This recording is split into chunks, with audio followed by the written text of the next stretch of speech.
This is Courtney from TechRaptor, and I am here with Adam from Cyanide and Happiness, who is the producer of their upcoming adventure game. So I'm going to ask him a couple of questions. Hi, thanks for having me. So first off, why did you guys decide to do an adventure game? Like, of all the different types of games out there, like, why adventure game? Yes, so that's a pretty easy one. Basically, we all have like this love for, adventures and world building. It's part of how we write our shows, building those characters and those worlds. And the reason why we wanted to go adventure is we wanted to create a world where everyone can see the Cyanide and Happiness universe from our perspective. That way, fans can interact with all the different characters, in their element, in their environment. So. Okay, and now, what were some of your adventure game influences when you guys were going into making this? Because, obviously, you guys have played these types of games before. So, what were your influences? Yeah, I know that. So this is the creator of this one is Chris Wilson, who is the brains sort of behind our adventure game. Big influences are games like Monkey Island, King's Quest, point-and-click adventures like that. Once again, this is the brains from Chris Wilson. So. And since you did mention Sierra games, can we expect to see any of the infamous Sierra dead ends in Cyanide and Happiness? I don't know. Guess we'll have to see. What so far has been the biggest challenge in developing the game? The biggest challenge would have to be building our world and universe to where all the characters are, connected in their own environment. And it's not so much that it's a challenge where it's a hurdle to overcome. It's more so that it's a challenge that it's really fun to write and there's a lot of material there. So it's a lot of long nights of writing and building that extensive universe. And so the challenge is making sure that it all works and that it all fits. Especially because, we're following Coop, who's our main character, who's telling this sort of coming-of-age story of a kid going through high school, dealing with high school pressures, graduation, prom, and then all of a sudden there's a big world mishap where an event takes place and sort of changes the entire environment, and now it's having to focus on those issues at hand while dealing with his own personal issues. And so building that environment to where it all makes sense with a brand new character to tie into a lot of our very old, very famous characters, I'd say that's probably one of the biggest issues, as well as developing the game in general. We haven't developed a video game before. A lot of us from the studio have worked on games in the past, so it is a different experience, but we're also approaching it sort of the same way that we approach any of our projects. So you guys have branched out before, because starting obviously with the comics, and then you guys start doing the web shorts, and then the web series on yes, VRV. And you guys, did the Kickstarters for that and everything. Do you think there's any particular advantage to doing a Kickstarter before you guys do a project like this, other than obviously getting the money? The money really helps. It allows us to, reach certain goals that we might not have been able to do, and it really allows us to keep the project in our hands. I will say I didn't run the Kickstarter. Like I said, I run the development for the entirety of the game itself. But what I can say from an outsider's perspective, and as far as like being somewhat attached to it, especially leading the project, is that it's great for PR and marketing for sure. It helps get the word out, and it gets people excited. We're able to reach certain goals, or we can give people more than just the game, and it's sort of like a growing community where we're all this big family making this big game together.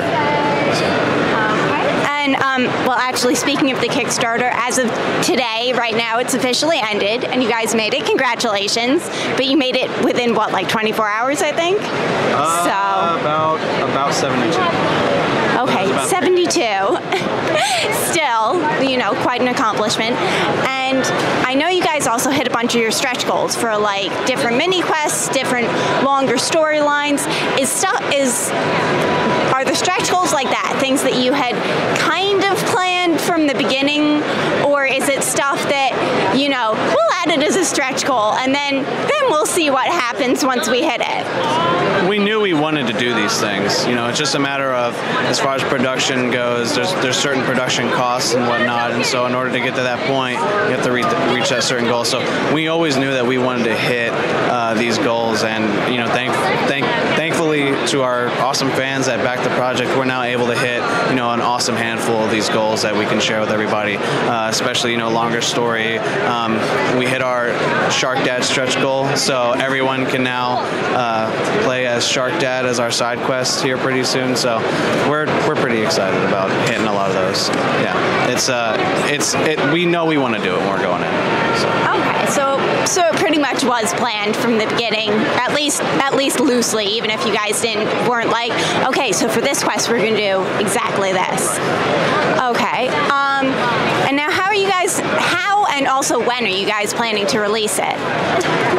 Right now, you know, as the Kickstarter states, you know, we're slated for December of next year, but you know, with production running and whatnot, I mean, who knows? It could come out sooner. We'll have to see. Well, and I was also thinking, like, does the stretch goals impact the production time, since you do have now like longer story and stuff? They do, but we sort of plan already ahead in advance in the case that we do hit those stretch goals. So a lot of the writing and stuff is there. We've already started creating the game, you know, since before the Kickstarter even went up. So we had a lot of those already in mind. How did the experience of doing Joking Hazard impact, you know, now doing a video game? Are there any similarities? Was there anything you learned from Joking Hazard that can carry over, or is it, you know, just a whole different ball game? I would say that it's a whole different ball game.